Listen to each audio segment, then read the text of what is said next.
everybody. Welcome to the Thought Sparks podcast. I'm Rita McGrath, and I am absolutely delighted to be welcomed today by my friend, collaborator, sometime Thought Spar, Martin Reeves, who is with the BCG Henderson Institute. He's one of their major thought leaders at the Boston Consulting Group, and he has this wonderful new book out called The Button That Changed the World. And I'm just in its honor. I put on the closest color I could get to the cover. So, Martin, welcome. It's delightful to see you again. Thanks. Nice to see you again, Rita. Absolutely. So there's lots and lots we could talk about, but I thought let's start with the book. And what prompted you to write a whole book about this? This yeah, it is an unusual thing to do because you're probably not given a thought to the thumbs up symbol. But actually, it had a profound impact, of course, because it's used, depending on how you define like, it's used between 7 and 100 billion times a day around the world. And, especially if I look at my kids, it defines how they relate to each other. It sort of somehow defines their status amongst peers. It changes how we communicate. It's a grammatical innovation, if you will. It's changes how we create. My daughter said to me when I sort of asked her, not to spend too much time online. She said, "But do you know what I'm doing online? I'm running multi-director animation." She was orchestrating a virtual animation project with people around the world. So it's democratized creativity, changes how we transact. And the reason that we probably haven't thought about it is that, of course, it's an ancient gesture. The point is that there's precisely nothing new about this familiar gesture, but of course, behind the scenes, it's a bunch of JavaScript code. So it is an innovation. So that just seemed fascinating to me. And as I dug into the story with my co-author, it was just too fascinating to leave alone. Well, I love the way that you cite, you set the button in the context of history, innovation. And one example from the book that I thought was particularly interesting was this painting, I guess, that was done of the combatants in the Colosseum.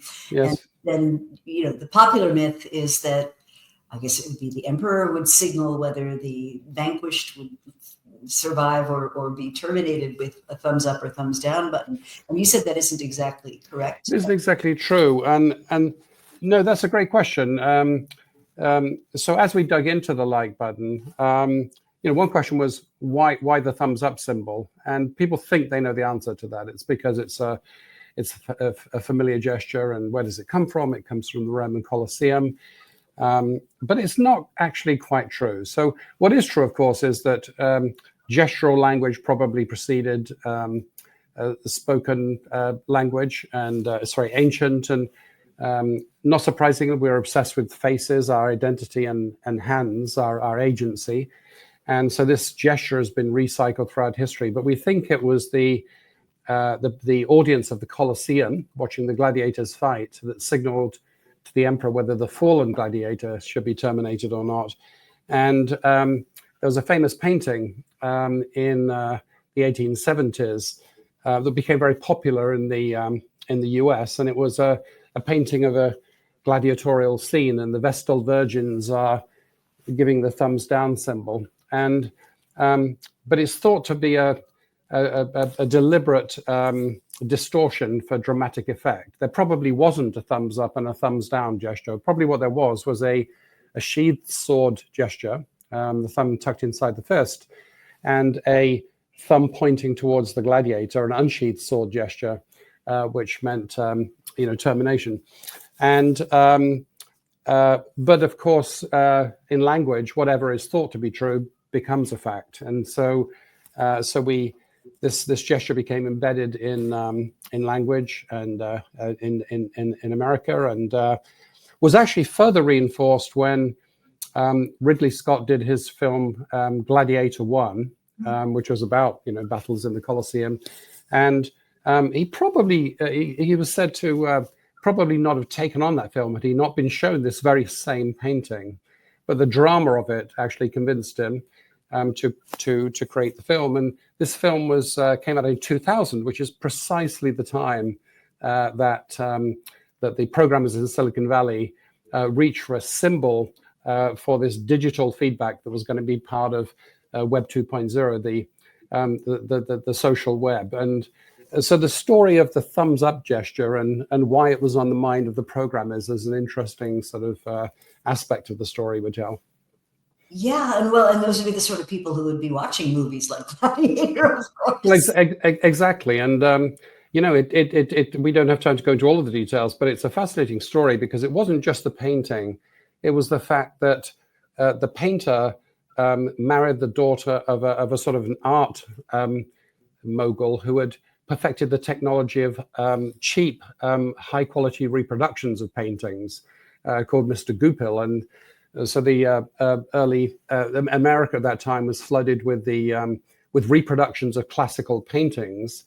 And furthermore, there was a preacher about the same time that has been a little bit forgotten by history, but he was probably one of the most charismatic religious preachers in history, a guy called the Reverend Talmage, who even in the 1880s had a franchise of 35 million people reading his sermons weekly. Essentially, his sermons were republished in regional newspapers. And he was an art collector. He was familiar with the painting. And his favorite analogy was thumbs up or thumbs down, thumbs up or thumbs down to this particular Christian value. So it was, massively established in the American psyche, even though it wasn't strictly true. I love it. Well, I love the story of the cheap painting reproduction because it reminds me of something Scott Anthony talks about, which is that what is disruption? It's something that takes something that was really complicated to do and makes it simple, right. And it takes something that's really expensive and makes it affordable to large masses of people. And it strikes me that painting falls in that category, hence its popularity. Well, in multiple ways, really. I mean, you've got the painting, which is the sort of a communication technology, if you will, and you also have just the whole business of feedback. I mean, what does the like button do? It provides digital feedback to encourage people to submit content on social media, and that was a new thing at the time. The social web was born in about 2000. But before that, what did feedback mean? It meant a Nielsen set-top box on top of your television, and that could tell you whether the TV was on and tuned to channel 36 or not. It couldn't tell you whether people were watching it or whether they were in the kitchen making tea. It couldn't tell you whether they loved it or hated it. Or it put them to sleep. It just told you that the TV was on channel 36. So this was a much cheaper feedback mechanism. And then another aspect of what you're referring to is the familiarity of the icon, because that's quite interesting in innovation terms. Often we think that innovation is about conspicuous novelty, lots of features that you've never heard of before. But there was actually a very influential book that came out in 2000 when all this was happening, called Don't Make Me Think. And it was about the opposite idea. It was about the idea that if you really wanted an idea to be extremely popular, then you're better off not stressing its novelty, but by making it look so familiar that it doesn't require an instruction manual. And of course, nobody required an instruction manual for the thumbs up gesture. So it's sort of hiding the novelty.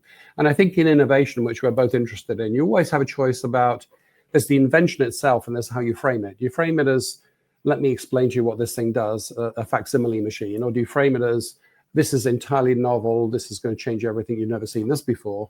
Or do you frame it as actually something highly familiar, like the Apple Watch? The Apple Watch is not a watch, it's a supercomputer on your wrist, but if you call it a watch, it just feels much more familiar. We feel like we know what to do with it. So I think that's a very interesting aspect for me.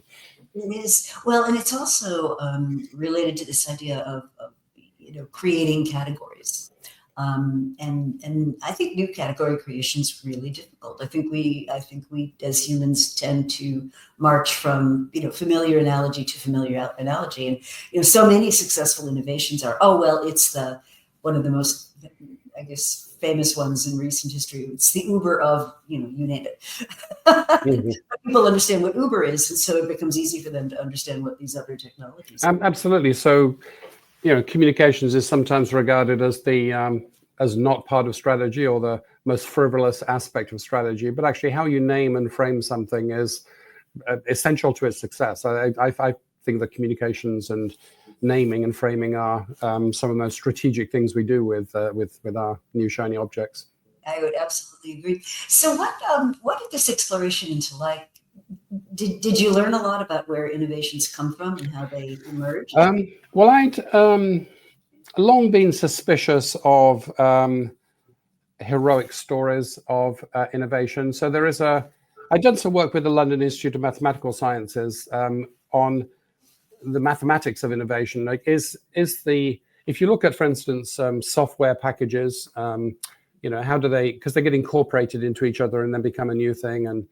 And I looked at like the history of software, and it seemed to be like a highly chaotic process, and very much unlike the stories of heroic inventors like a sort of Faraday and Sir Humphrey Davy, sort of having a well-described problem, a clear vision of the solution, a moment of inspiration, and then one person solves the problem. I'd been highly suspicious of these sorts of stories, and so as we dug into the like story, I was quite interested to see what is the pattern here. And you could say that my 3 years with my co-author sort of digging into this, because we got really fascinated. We probably could have been done in a year, but we just sort of carried on. And one of the most curious things is it's very hard for us to say we invented the like button, even after 3 years of research, because there were many forgotten heroes and many unwitting contributors, because the entire sort of Web 2.0 community was facing a similar set of problems at the time. Things like, how to rank content without triggering a page refresh. Remember the days of the dial-up internet? The last thing you wanted to do was to lose the users by having a page refresh. There was encouraging users to submit new content. There was prioritizing content in a content feed, and these things needed new approaches. And we found about 50 companies that actually contributed to some small aspect of the like button.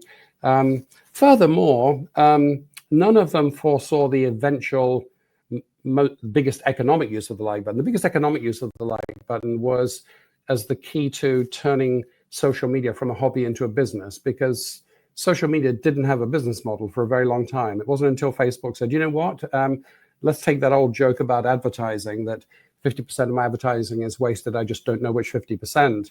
And actually using the feedback signal of the like button, have a better value proposition for advertising. So it's a business model innovation based on a technical innovation that had been around for some time, that at least 50 people contributed to. None of them had the foresight to realize that eventual use. They were all trying to do something else, something much more tactical.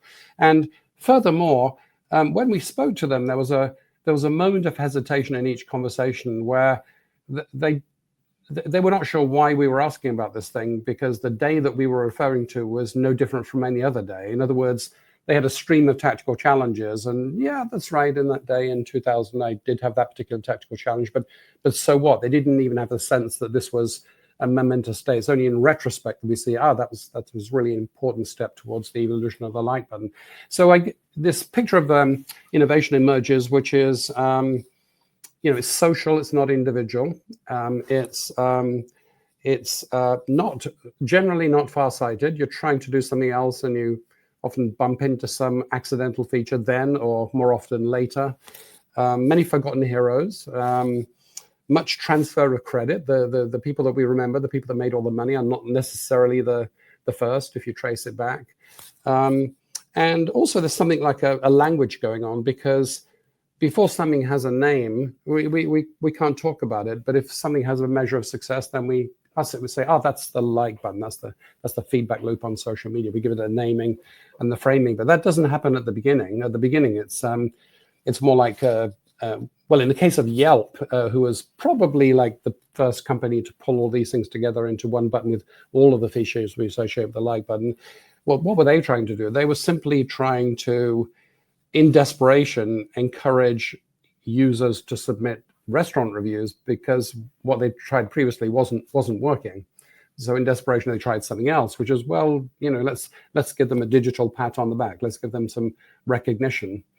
And so, serendipity, tactical problems, many authors, many jumps. This is the picture of innovation that emerges. And if that is the reality of innovation, then you would presumably conduct your innovation rather differently than if everything were foreseeable and a master plan and a single company and a single genius inventor could do the job.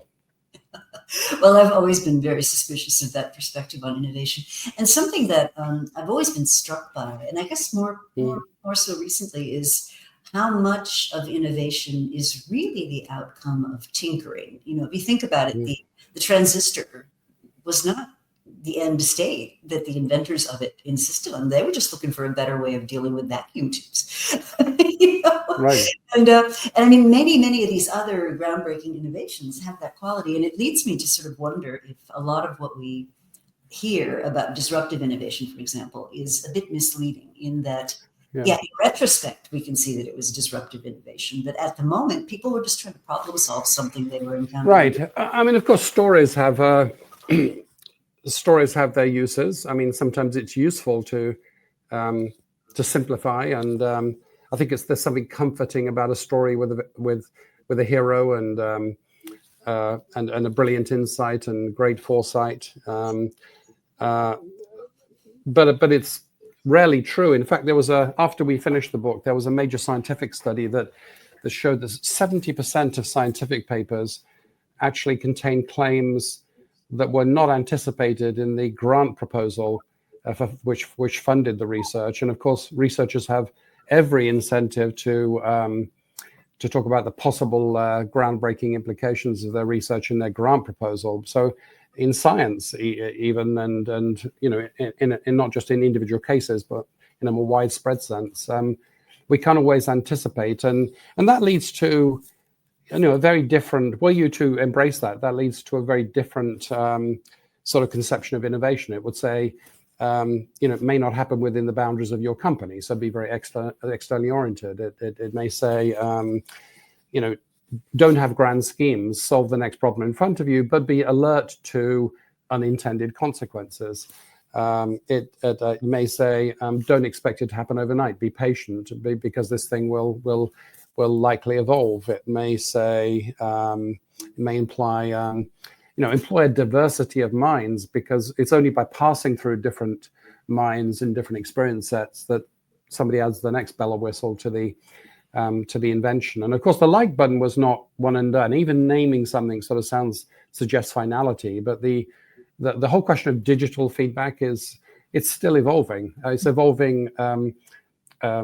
Initially, it evolved at the level of technical problems, and then Facebook's diffusion of the like button was really a business model innovation, not a sort of a technical innovation. It was an innovation at a high level.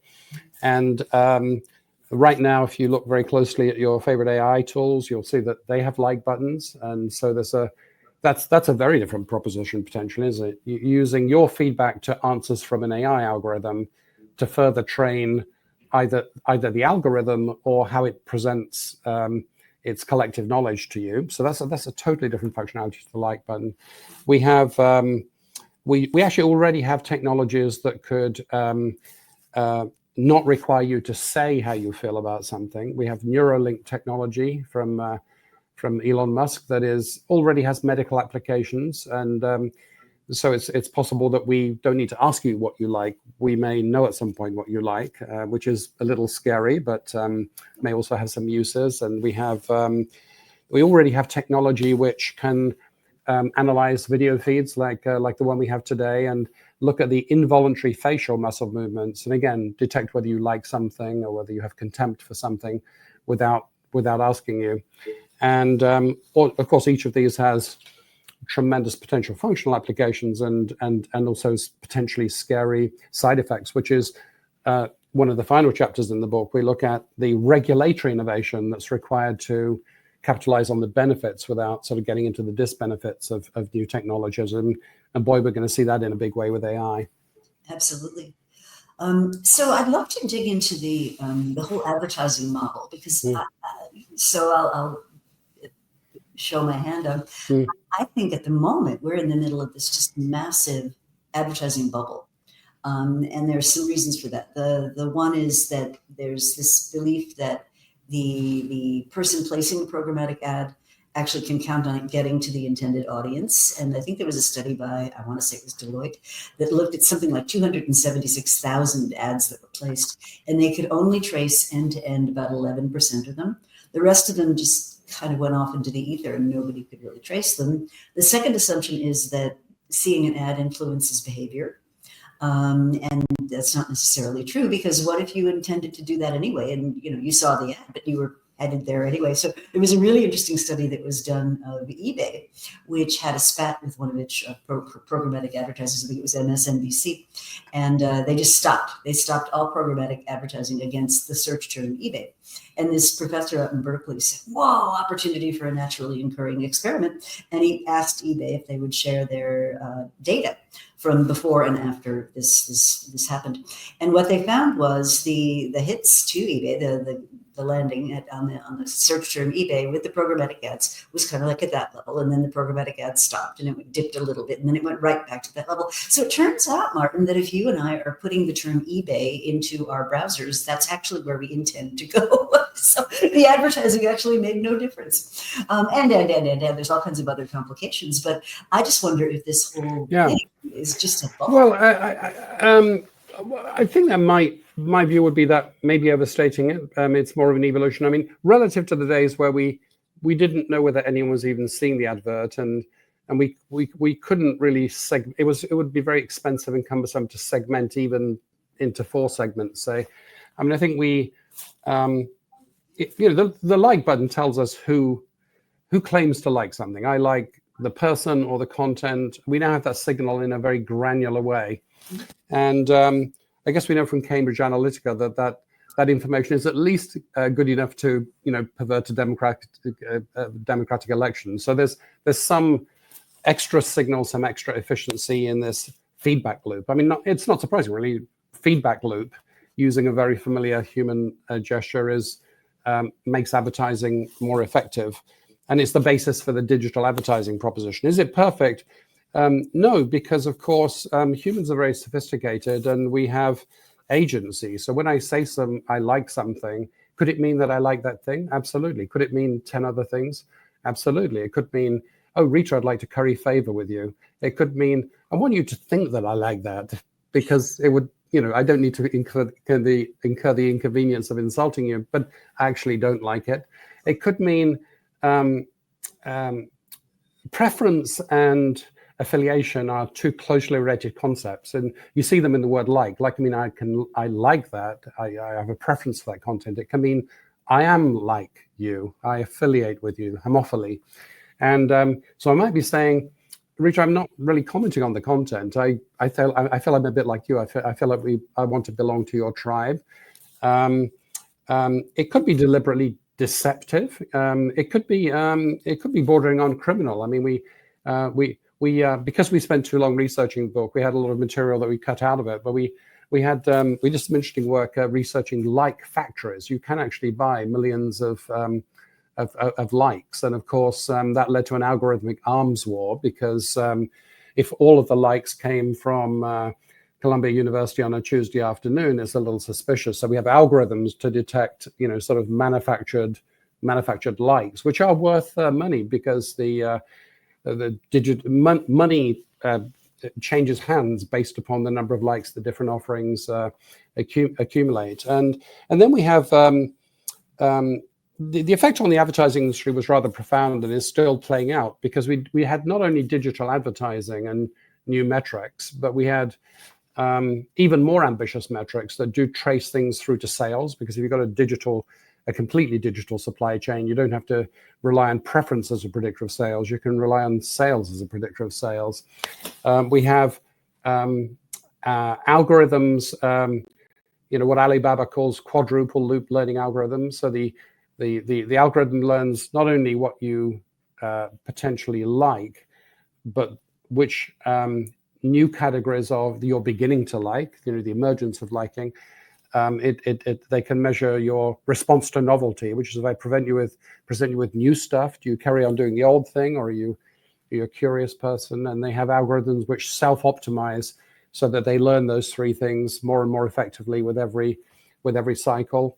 And then we have the emergence of the influencer community. The most exotic part of the book for me was my research with so-called influencers, and influencers meaning 16-year-olds that make dance videos or lip sync videos in their bedroom with cheap consumer electronics equipment that may have, for instance, we spoke to a dancer called Michael Lee, who's a young dancer who had a following of 50 million sort of loyal followers, and he had an income of millions of dollars a year.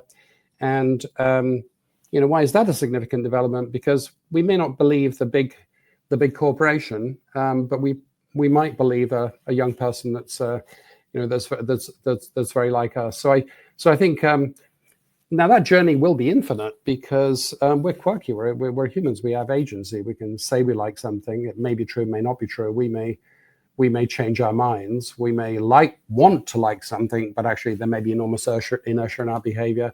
That's why I think advertising is a very sophisticated business. It is indeed. It reminds me a bit of the mistake McDonald's made. Years and years ago, they went to consumers and they asked consumers, well, what would you like at a McDonald's? And the consumers, to a person said, oh, what we would like at a McDonald's is healthy options that, they're not fatty and greasy and all this stuff. And so they spent millions inventing this thing called the McLean burger. I don't know if you remember that. Yes, sir. Oh, yes, and the McSalads too. Would you? It was almost like, when you say question, the questionnaire, you have to ask, what is true versus how likely are you to be hijacked by an answer which people want you to believe that isn't actually true. I think that happens in elections. If people want to vote for somebody that is a little unpopular, they will often lie about who they're going to vote for. So the exit polls, I think, around Margaret Thatcher were particularly unpredictive, because people didn't want to own up who they were going to vote for. I believe that Walmart shopping is similar. People may say, do you shop at Walmart or local shops with local families and local family businesses? People will say, oh no, I shop at the local shops, and they say, excuse me, I've got to run to Walmart. They aspire to certain values, they may not practice them. And so that's an additional complexity, which is, I guess it's a bit like a diet. Do I intend to diet? Yes. Will I stick to my diet? The science says absolutely not. There are things about ourselves that we don't know. It's not just an issue of deception. Well, the amount of unconscious behavior that comes into it is just stunning. So I love this picture in the book, and I think it's by your co-author, right? The original sketch with the like button. I don't know how well you can see it here, but which I thought was fascinating, and that was from what? 2005. 2005. Fascinating. Actually, that was the trigger for the book. I'd had a little bit of an argument at the World Economic Forum with this Bob Goodson, who founded an analytics company, and friction turned into love at some point, and we decided, okay, you're actually quite an interesting guy, and let's get together for coffee and get to know each other a bit better. So we got together in Mill Valley in California for coffee, and we're just making conversation, didn't know each other that well, and he shared that we were sharing a bit about ourselves, and he shared that he was an avid hoarder. He compulsively collects everything, a record of everything, train tickets since he was 10 years old and so on. And he was moving from Silicon Valley to the UK. And just to make conversation, I said, well, you must be having fun and trouble with your boxes of hoarded stuff then. And he said, oh yeah, you wouldn't believe it. And so he pulls out something from one of these boxes, a sketchbook, and it opens at this page. And I looked at the date on it. And as I think one of the things I built for my last book, The Imagination Machine, was a napkin gallery where we collected in the first sketches of innovations that changed the world. So when Bob showed me this, I thought, oh, must have that in the napkin gallery. So I was sort of a little bit tuned into it. And I looked at the date, and I couldn't remember exactly when Facebook rolled out the like button, I thought Facebook had probably invented the like button. And I sort of had the idea it was somewhere around 2010. In fact, it was 2009. And this was 2005. And so I said to my new friend, Bob, Bob, are you saying you invented the like button? And he said, no, of course not. Well, maybe. So the half-hour coffee conversation turned into a whole day of conversation. We were thrown out of one restaurant after another, and we ended up in a sushi restaurant in Sausalito, which was the latest restaurant to stay open. And by the time we finished talking, we had an outline for a book, and we were sort of hooked on the mystery. But it turns out that Bob probably didn't invent the like button, but we don't know for sure, because it sort of depends on exactly what you mean by a like button. If you mean a digital voting function that didn't trigger a page refresh, then it probably goes to a site that you may recall called Hot or Not. One of the early uses of the social web was to say, is my student friend hot or not? And people would vote on each other's appearance. And that was a difficult technical problem, because it wouldn't be fun if in the process of doing that, you got a 20-second page refresh.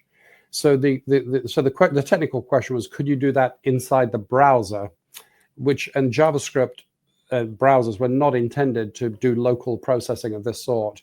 And a guy called James Hong that we interviewed for the book, he the founder of Hot or Not and a serial Silicon Valley entrepreneur. So, he invented that aspect of it. So different people had different contributions, but Bob's sketch was certainly one key milestone, because it all came together then.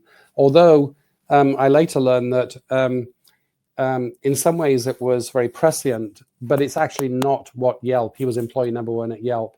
It wasn't what Yelp did. Yelp went for not the thumbs up and the thumbs down button, but they went for a multi-icon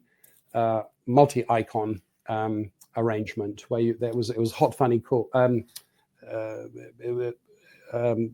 blanking now, but hot, funny, cool, or something like this. And while the world, because of Facebook, sort of converged, as language often converges, on like equals thumbs up, more recently we've seen a redivergence towards the original Yelp model of multiple like buttons. So if you go on LinkedIn, you've got 5 or 6 choices. If you go on Facebook now, you've got 5 or 6 choices with different emotions. You can express, amazement or embarrassment and congratulation and all sorts of emotions. Hearts, yeah. Well, another interesting thing that I thought was related to neurology, right? Which is at one point it was very popular to have both the thumbs up for I like this, but also thumbs down for don't like this content. Yes. And most of the major platforms no longer offer that option, and that's right. For that was interesting.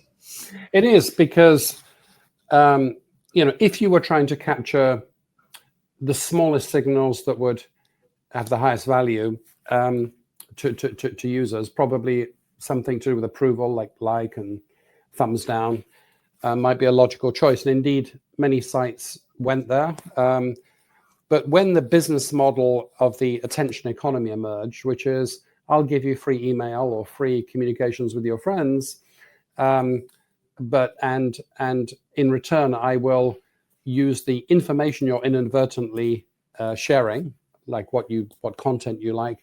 I, as a platform, will use that information to sell targeted advertising, a new value proof for advertising. Once that innovation occurred in 2009 with Facebook, then it became about not losing the attention, maximizing the attention of users. And so I guess quite logically, it focused on the thumbs up, and most people lost their thumbs down button. I believe that YouTube was one that didn't. But on the other hand, we also interviewed the founder of YouTube, and one of the interesting things there is that they have a like button because people expected it, but it actually was not the metric they used to target content. So they use watch times. How many seconds did you watch the video as their prime signal, not the like button. The like button and the the dislike button are there, were there originally just because people expected them. It had become an established convention in digital language. Mm-hmm. So pressing that like button really wouldn't do much for your advertising proposition. Interesting. Huh. So I'd like to go back to this idea of manufacturing sentiment. Yes. Because there's some recent work that's come out that sort of says there are these bot farms, right, where actually they're not even computers, they're actual phones with actual IP addresses that are looked after by, armies of people in various dark corners of the world, but that they are actually using these to manufacture sentiment. And one of the most interesting experiments, I thought, was the exact same posts were posted on TikTok and posted on Instagram. And the suspicion was that there was a government behind it, because the TikTok one generated multiple orders of more sort of reactions, refreshes, reposts, and that kind of thing than the Instagram one. Exact same content. And I thought that was interesting. Manufactured sentiment, I mean, that has big implications. Yes, well, like any other technology, I mean, as I've been speaking to people about the book, many people are just interested in how it, the facts and the stories, and but everything has become political nowadays, and so a very strong strand of conversation is the technology good or bad, which I find a very problematic question, because it separates the technology from the humans that use the technology. This particular technology is a human technology. The humans evolved to be able to do social learning. It's our superpower is probably not the opposable thumb that the primates show to each other with a like gesture. It's probably the capacity for social learning, which means the ability not to have to jump off the cliff to find out it's not a good idea, the ability to watch somebody else do it, or even hear a story about somebody doing it to learn. And that requires certain things to be hardwired in the brain. And that's behaviors and brain chemistry. So the behaviors is preference for mild hierarchy, not the violence-dominated hierarchies of the animal kingdom, but choosing who to learn from. And of course, the like button has a counter. This person is very liked, and so you may want to learn from them. And then another one is homophily, which is learning from people like me, because their learnings are probably going to be applicable to me. And that's hard, and that's evolved into brain chemistry. So when the science says that the dopamine release from liking something online is exactly the same as being liked, and that is exactly the same brain chemistry as liking and being liked in real life. So it's a human technology. Now, of course, we kind of use it. I mean, undoubtedly, there's major cyber activity by governments. There was, I think, the Cambridge Analytica story about the perversion of an election.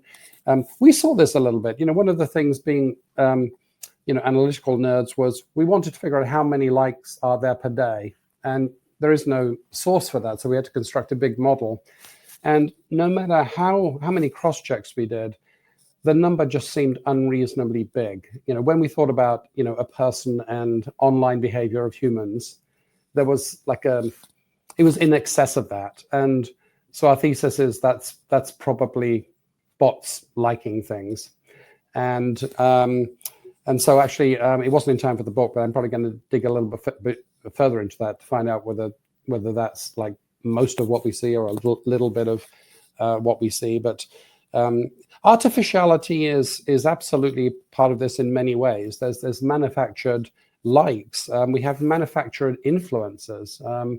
So as you probably know, I can go online and I can find a human lip syncer or makeup artist or whatever kids are watching.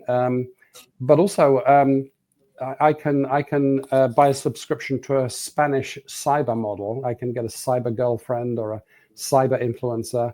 And these technologies are now compelling enough that people buy subscriptions to them. So you can imagine this world which may actually be the world we live in, where bots are liking bots. And, the humans are a little bit involved too, but a lot of what happens is driven by bots. And that in turn drives an entire new industry. We found this exotic ecosystem of players that wouldn't have existed 10 years ago, like farms, talent agencies for influencers, business essentials for influencers, state cyber farms, and also second and third order security firms, which is people designing the algorithms to defeat the algorithms, to detect the bots and exclude the bots from the sites. There's a very interesting unit which is part of Google called Jigsaw, who is dedicated just to cyber threats, and so they go fishing in all sorts of war zones and sort of nefarious foreign powers, trying to figure out what are the state-sponsored cyber militants doing. What's their new thing, and how are they using that thing, and how could they counteract that thing? So it even gets mixed up with national security. It's tiny, it's dozen lines of JavaScript code essentially change so many things in the world that it's very difficult to attribute causality. Yeah. Well, you have a whole chapter in the book on unintended consequences, which is a topic I've been fascinated by forever. So for those of you who may be just joining us, I'm with Martin Reeves, director of the Bruce Henderson Institute at BCG, and we're talking about, among other things, his book with Bob Goodson on the like button and the impact that it's had on many things. So if you don't mind, I'd love to switch gears a little bit. Oh, yeah, sure, absolutely. Let's talk a little bit about state of strategy today, because yes. I'm just fascinated that, this idea of transient competitive advantage, that advantages don't last. A lot of the themes that you raise in one of your previous books, Your Strategy Needs a Strategy, which I recommend all the time. Kind of where are we?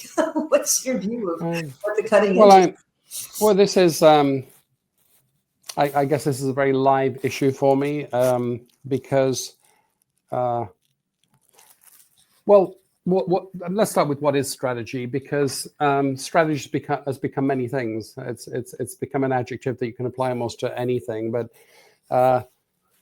if strategy is some systematic pattern of thought or action that can bias the probability of favorable business outcomes, then it's not just a plan. It can be all sorts of things. It could be an influence strategy, a way of collaborating that taps into other people's IP and so on. So I think strategy is diversifying is one headline, which is it's not just planned, it's all of these other things. We have a zoo of different types of strategy, which that book, Your Needs a Strategy, is about.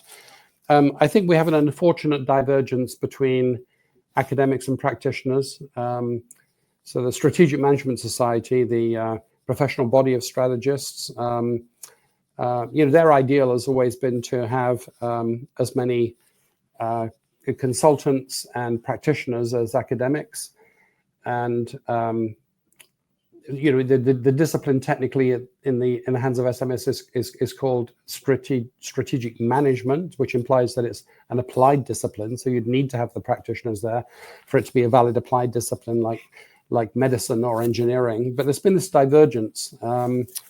Which is unfortunate, because I think practitioners have never needed new ideas in strategy more. We're faced with the politicization of strategy, changes in globalization, which has been a major drivers of growth in recent years. We're faced with the functionality of AI versus the potential competitive advantage or not with AI. So there are lots of issues where we actually do need new frameworks and new thoughts. So I'm trying to help build a bridge between these divergent communities, and it's pretty hard. One way of answering your question is I have what I call push topics, which is things maybe nobody agrees with me, but I think they're going to be important tomorrow. And there are pull topics where CEOs actually say, I really need something on this. And my top two pull topics right now are areas of strategy that we don't really have textbooks for. One of them is the politicization of everything. So tariffs and China and decoupling and globalization. I mean, that's probably number one, and a close number two is AI. Like who's going to benefit? Yes, AI can do wonderful things, but who's going to capture value? And we're all using the same tools, trained by the same data. So does that mean even even more transient advantage, or does that mean that somebody's going to be advantaged? And how do I think about that question? So I think that's all very exciting as a strategist, because the last thing a strategist wants to do is to think about yesterday's problems with very well-established tools. Absolutely, I would agree. So I guess two things that I've been thinking about a lot are if you by the perspective that Carlota Perez has forwarded, which is that we've got these really long cycles in capitalism, which are, somewhat alike. There are these phases, right? So you've got some new thing, some old thing starts to reach the end of its ability to continue to deliver growth. And then capital goes looking for some new thing, finds it, something comes out, makes a bubble. And then you have this period that we're in at the moment, which is this sort of installation turning point where the old thing hasn't quite gone away yet, but the new thing hasn't quite completely penetrated what we're doing. And if you think the era that we've just come from, where a lot of traditional ideas and strategy were developed, which is, mass markets, petroleum-based energy, suburbs, automobiles, highways, that whole thing. And that was all created, I guess, with the beginning of mass manufacturing, in the early 1900s. And if you think about it, so many of our institutional rules, so the very laws of incorporation, generally accepted accounting standards, what is a company, and they all come from that sort of technological regime. And yet we're moving into this digital regime where so much of the assets on the books of even large publicly traded companies are now intangible, where you're seeing products being replaced by services, where you're seeing digital beginning to take, and you talked about influencers, right? The unit of value creation is now even individuals or small teams. And it kind of raises for me, like, what's the corporate form of the future going to be? Are we really going to need megalithic corporations when you could have ecosystems of sort of constellations pulling together to create outcomes that people are willing to pay for? It's just mind-blowing. And I think in a way your book kind of fits into that, because it's this whole flow of who do we believe, what's influence, what creates value. If a value isn't a physical thing you can drop on your foot, but value is how something makes me feel, or how how reputable I think something is, or how much I want to listen to something. It just changes the equation of traditional strategy, looking at your position in an industry is what determines your fate. Right. I mean, I think it's a bit like human history in that we have emotions and instincts which are perfectly evolutionarily optimized for running around the savannah, but not necessarily modern urban life. The same thing is true of corporations. I think we have this, industrial revolution model where, taking an educated workforce and motivating them to do, standardized work and organizing that through the mechanism of the corporation. It's not quite that bad, but institutions have a huge inertia. It's a somewhat accurate description. In the meantime, almost everything about business has already changed, right? We have digital business, we have ecosystems, we have globalization, we have politicization, we have the environment becoming not just a major values issue, but a major business issue. If you look at the real estate market right now and uninsurable properties and so on, it's an economic phenomenon. It's not just a moral or a philosophical phenomenon.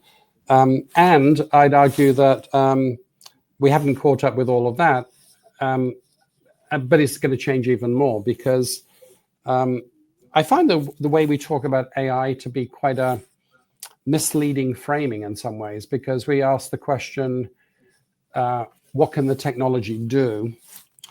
As if there's this complete separation between humans that use technology and technology. And the only question is, what can the technology do?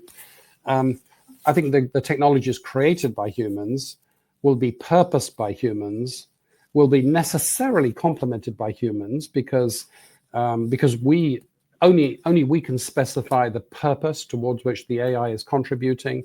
Only we can qualify the ethics of what to do. And I think still human brains are much better at handling problems like framing. What is the question? The question, what is the question, is is a very human sort of question, a really fuzzy and important question.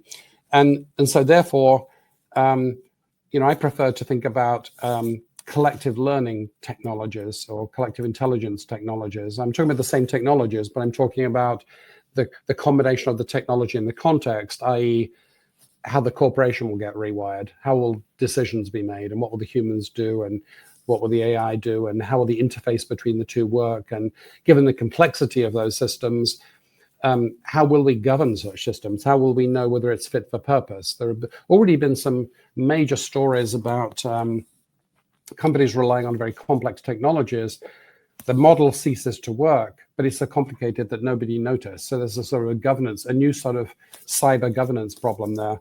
So I call all of that the bionic corporation. The combination of algorithms and humans, and the redesign of the corporation through that lens, which probably 5 years ago would have sounded like something a bit wacky, but now is a very real problem. I hear a lot of companies beginning to talk about that. So again, you could experience that as a victim, as a very confusing set of phenomenon, or you could say, change as an opportunity for strategic innovation and advantage. That disequilibrium is the opportunity to figure it out before somebody else does. So I personally find all of that very, very exciting. So I feel like I'm in a very I want to ask you whether you feel the same way, but I feel like I'm in a very exciting profession that's questioning its fundamentals, and rightly so.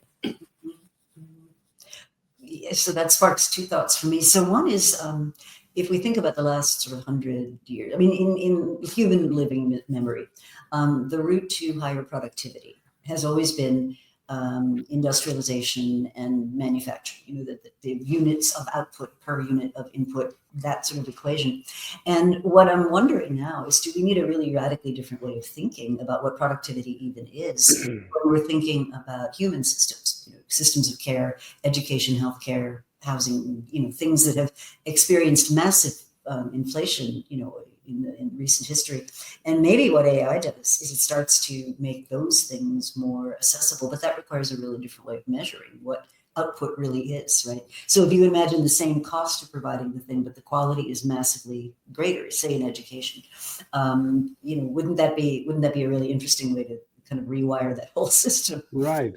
Yeah, no, I mean, I don't know the answer there, but I do think it's a really important and interesting question. And so I ran a sort of a simulation in the St. Gallen Forum where we tried to think ahead as to the role of the corporation in the future, factoring in those sorts of variables. So in other words, thinking about scenarios of if we had abundance, like if essentially we solved the economic problem of shortage, and we have different problems. We have the problem of the sustainability of the planet and things like this, but the producing the daily goods, the things we need to live was not the problem.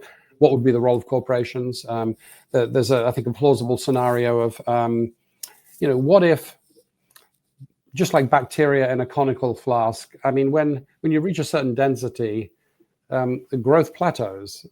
So this hockey stick we've had since the Industrial Revolution, nobody said that it will continue forever. And Aristotle said, maximization problems blow up. He didn't trust maximization problems. And so maybe if growth plateaued or necessarily slowed down, what would prosperity look like in a low growth economy?